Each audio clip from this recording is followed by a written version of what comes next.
Alejandro Solalinde nos ha mandado al país un SOS.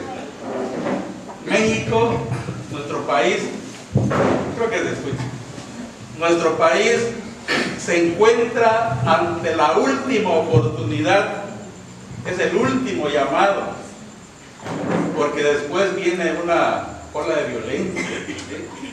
Es la última oportunidad para un cambio pacífico, para un cambio democrático, para un cambio sin un baño de sangre, donde nuestro pueblo se pueda organizar, pueda participar y pueda defender realmente.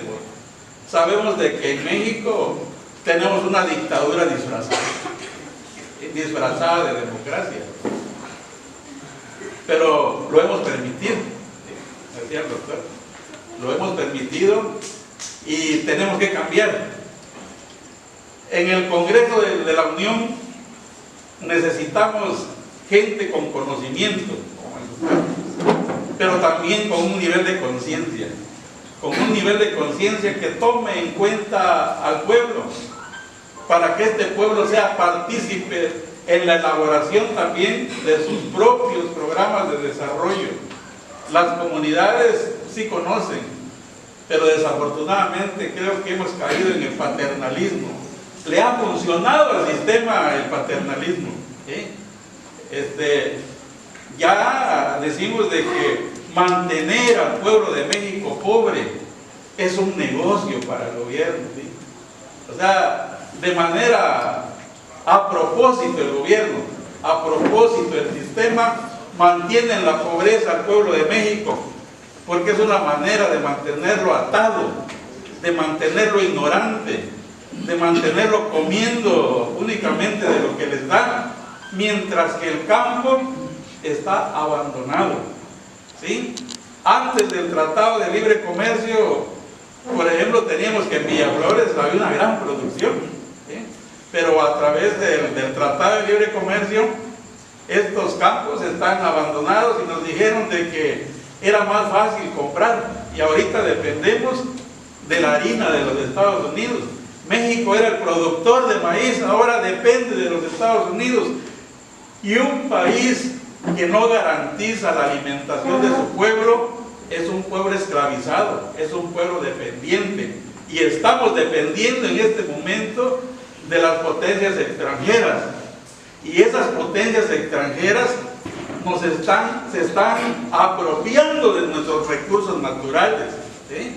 Las empresas canadienses ya están aprovechándose de las mineras. Las empresas extranjeras ya son dueños de nuestro petróleo. Las empresas extranjeras ya son dueñas de la energía eléctrica. Se están apropiando de todo. Se van a apropiar del agua. Y nosotros les decíamos, ese río que tenemos aquí, ese hermoso río, va ya dentro de poco tiempo a pertenecer a empresas extranjeras, porque no hemos tenido la capacidad de poder organizarnos, de poder decir lo que sentimos. El poder protestar no es un delito, es un derecho, pero tenemos que hacerlo de manera pacífica. Y yo creo que la propuesta de Morena es de que hagamos un cambio pacífico sin ensangrentar al país, y si nos organicemos primeramente para llevar a alguien que represente los sentimientos del pueblo mexicano en el Congreso del Estado, a gente que tenga un nivel de conciencia, para que también el pueblo de México pueda transitar por la paz, trabajando, porque no es un pueblo violento, simplemente lo han orillado, lo han obligado. Cuando quiere protestar pacíficamente se le reprime. Entonces creo que las propuestas que hace el doctor son bien recibidas, pero las tenemos que nosotros como pueblo tener que organizarnos para que llegue gente al poder que realmente sienta las necesidades de este pueblo. Y somos nosotros los que tenemos que tener la gran responsabilidad, pero no la protesta encerrada en la casa. Tenemos que organizarnos, invitar a muchos de que ya es el momento del cambio, porque si no se da ese cambio, este país se pudre, ¿sí? Estamos ante la última oportunidad. Entonces, hagamos consciente. Recuerdo mucho la expresión de un gobernador hace 2 o 3 sexenios que le reclamó, así está bien, no sé si lo escuchaste, que la gente en una visita que estuvo en una comunidad, en una cabecera municipal, le dice, no, es que tu gobierno es bien corrupto, tú eres corrupto también. Entonces le dice, tú me reclamas como sociedad, pero les recuerdo una cosa, para que el gobierno sea corrupto, la sociedad también es culpable. La sociedad corrompe al gobierno. Si la sociedad se mantiene al margen de aceptar la corrupción, el gobierno tal vez pueda hacer otro tipo de negocios, pero con la sociedad no. Y nosotros empezamos a corromper al gobierno desde el momento que aceptamos la despensa. Desde ahí ya estamos aceptando la corrupción y a veces siempre hablamos, es que el gobierno es corrupto, ¿no? Pero no, nosotros como sociedad, nuestros jóvenes no conocieron aquellas votaciones que de alguna manera fueron menos corruptas, pero otro tipo de sociedad no la conocieron nuestros jóvenes que ahorita ya van a votar. Ellos están con la idea de que la votación se lleva a través de ¿qué me das?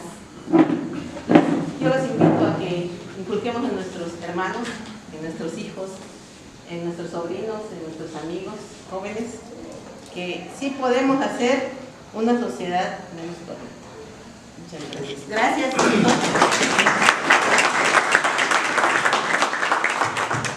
Pero es que la gente recibe la despensa porque la tenemos con hambre. Sí. Si esa gente no la tuvieran en ese círculo de hambre, ciertamente estuviéramos en otro proceso. Es muy triste ir a las comunidades ahí en el rancho. Se me acerca, oiga, profe, no está bien que sea fulano, pero va a hacer esto. Es lo que el gobierno está vendiendo a través de las televisoras. Que las futuras elecciones, que nuestros futuros políticos puedan llevarnos a un buen puerto cuando la autoridad ya empezó a estar manipulando la información y la gente lo cree. Y voy y les digo, miren esa televisión, hombre, apáguenla, váyanse al monte mejor a ver su mata de café. ¿Qué sucede? Es la concordia. Ahí estuvo el presidente, ya les va a regalar paga, ya les va a tirar la tarjeta roja. Ya vuelvo a ir, pues ya están esperando que llegue a ver cuándo va a salir la elección para que lleguen a pagar esa mendiga tarjeta que les dieron sin fondos, que saber cuándo se los van a dar. Ah, pero el otro agregado, llegan también con sus barriles de gasolina y el pobre campesino pues no tiene cómo bajar, puesto que ya lo empobrecieron, ya sus tierras no dan, le llegan a tirar a Brasil, manda a tirar la roya del café y acabaron con el café. Si aquel campesino sacaba sus 200, 300 bultos, pues ahorita saca 10 y está muerto de hambre. Pero así le conviene al gobierno tenerlo. Eso es lo que nosotros debemos generar entre la población. Y como he dicho, donde hemos andado caminando, jóvenes, son el futuro nosotros ya. Nosotros ya vamos de salida. Pero los jóvenes deben empujar, porque vienen sus hijos. Pues, bien o mal mi hija, ahí va, ¿no? Con que yo le deje lo que le pueda dejar. Pero mi hija, ¿qué le va a dejar a sus hijos? Ustedes, ¿qué le van a dejar a sus hijos? En eso debemos trabajar y debemos de ser conciencia, y donde caminemos, ir haciendo ese trabajo. Y seguramente se va a hacer y se puede hacer. Pero, ¿dónde está toda la corrupción?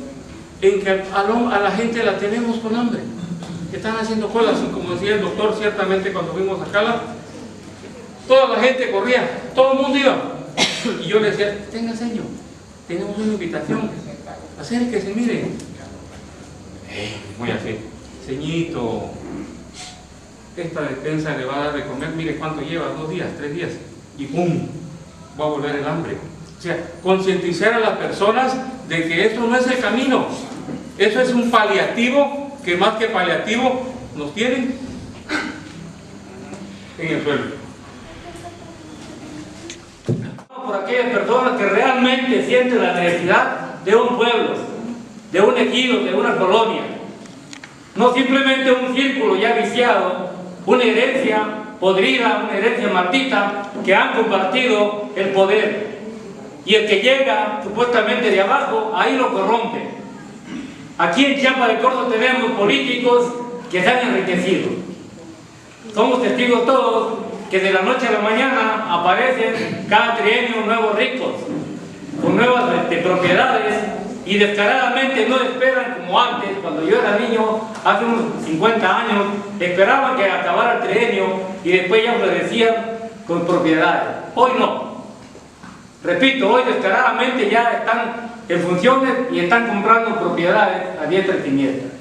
Yo considero, compañeros, que la demagogia ya la debemos de enterrar. Si verdaderamente sentimos la necesidad, nos duele que haya hambre, haya explotación, haya miseria, porque el gobierno ha modificado todos los artículos, y uno de ellos, el artículo 27, donde el campesino le otorgan ya el permiso para que se salga de su tierra. Prueba de ello, yo soy dignatario de elegido la hacienda, aquí a escasos 3 kilómetros de Chiapa de Corzo, donde la mayoría ya compramos esos derechos. Y hoy en la actualidad, yo lo acepto, quizás malamente ya estamos en trámite del dominio pleno. Convertirlo ya en pequeña propiedad, donde el gobierno también le conviene para que paguemos más impuestos. Y definitivamente, ¿qué hacer ante esta situación? Únicamente concientizarnos de que estamos mal. Y vamos en picada. Cada día estamos mal, de mal en peor.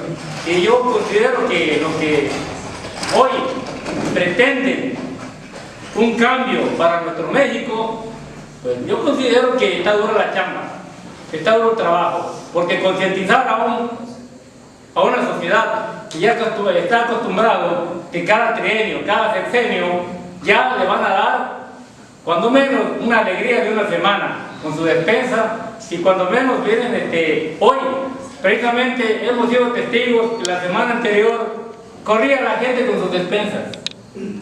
Digo, da pena, a mí me es indignante. Gente que supuestamente tiene preparación, ahí va corriendo con su cajita. En el magisterio, miren, tenemos gente que supuestamente está luchando por una mejoría, porque de repente sus derechos, gente traidora que está del lado del gobierno, haciendo pactos con él para que sigamos en lo mismo. Yo pienso, compañeros, que hoy más que nada debemos de, ahora sí, de poner gentes que, ojalá, como Andrés Manuel López Obrador, dice él, que necesitamos un cambio. Sí lo necesitamos, compañeros, nos demos la oportunidad, no nos quedemos con la duda de qué va a pasar. Yo nunca he militado en ningún partido, pero hoy lo voy a hacer por el señor Andrés Manuel López Obrador, que la tercera es la vencida. Y le demos la oportunidad a nivel nacional, ojalá que con la llegada al poder, si es que así lo queremos nosotros, pues avisoramos un cambio. Un cambio quizás no como deseamos, porque, repito, la corrupción y la impunidad es un cáncer que no tiene cura. Así que, compañeros, yo les agradezco que me hayan escuchado y me siento impotente ante esta situación. En los barrios, créanme, en los barrios tratamos de concientizar, pero la gente no entiende. Hay aviadores que siguen cobrando aquí en el municipio, créanme, sacaron 20, metieron 40. Porque yo los veo cobrando en los 15 y los 30, y eso no me dejarán mentir. Aquí hay una regidora, pues sabe cómo está la podredumbre al interior del ayuntamiento. Participamos en una manifestación pacífica, su servidor fue objeto de una carpeta de investigación. Créanme, en el momento no estamos acostumbrados a esta situación porque entró una psicosis de persecución en el cual nos escondimos en una semana. Pero créanme, valió la pena, porque ya tenemos una experiencia de que esto no nos va a espantar, porque no somos violentos, no estamos acostumbrados ahora sí a violentar a la autoridad, sino simplemente estamos protestando por algo que nos corresponde por derecho. Y no lo hacemos por nosotros. Ya lo dijeron los que me antecedieron, estamos luchando por una herencia de gente no agachada. Me refiero a nuestros nietos, a nuestros hijos, de que sepan defender lo que tenemos. Porque créanme, todos nuestros recursos naturales ya están en manos de los extranjeros. Y créanme, ni el aire que vamos a tener derecho a respirarlo, sino vamos a comprarlo para que podamos ya seguir subsistiendo. Gracias, compañeros, les agradezco que me hayan escuchado.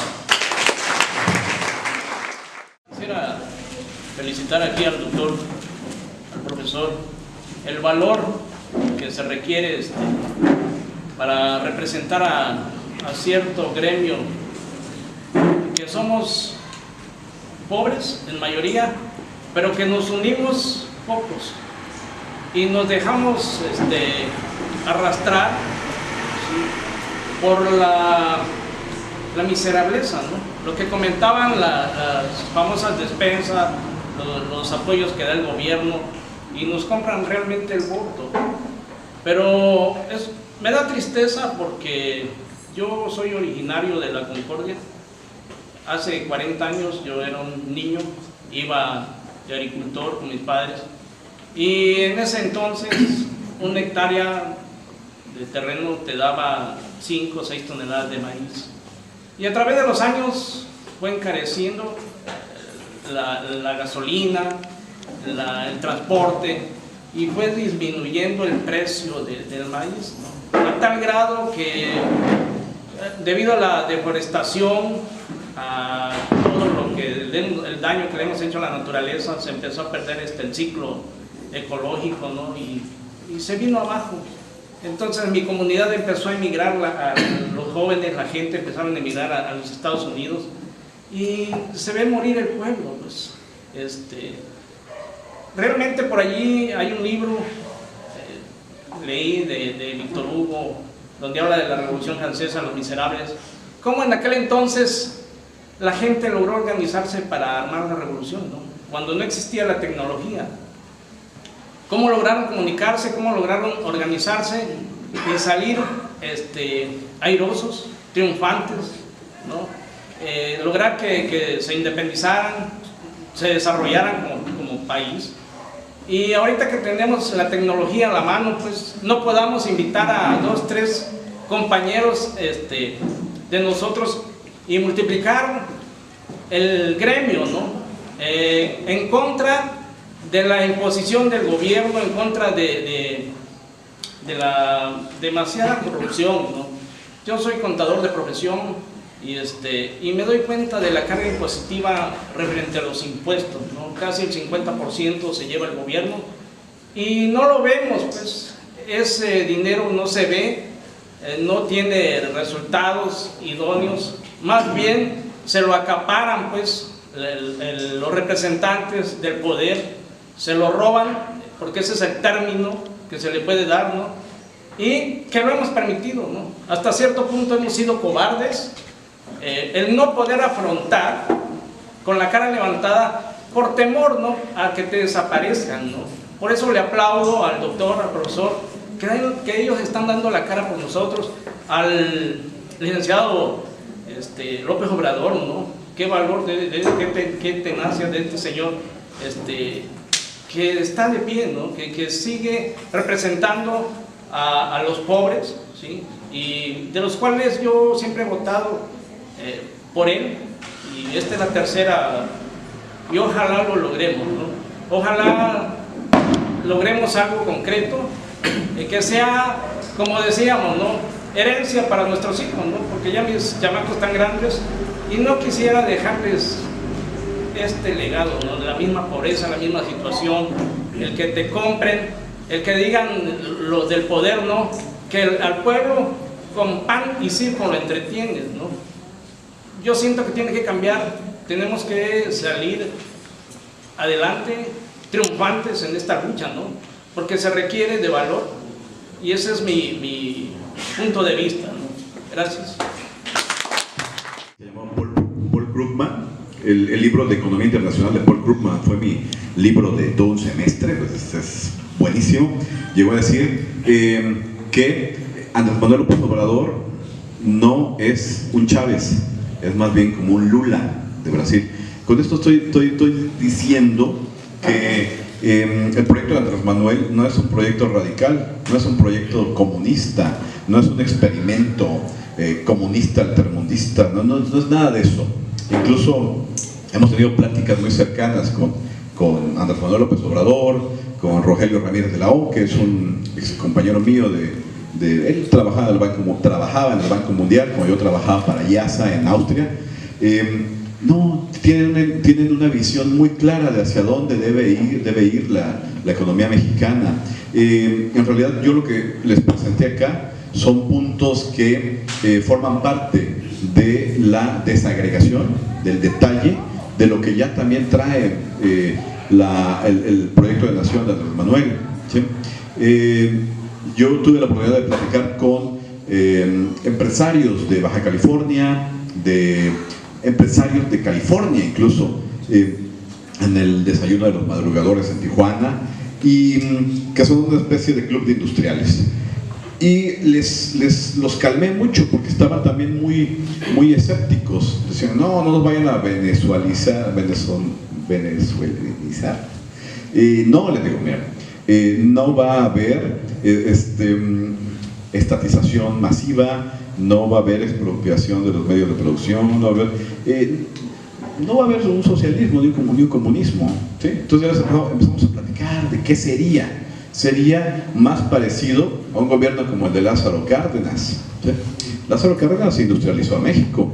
De verdad que antes de Lázaro Cárdenas había latifundios y pueblo descalzo, muerto de hambre. Y con la reforma cardenista tuvimos una transformación gigantesca, no solamente en la redistribución de los medios de producción, ¿sí? Con la que se dota a más ciudadanos de herramientas para producir y salir de la pobreza por sí mismos, sino que además hubo una nacionalización generalizada.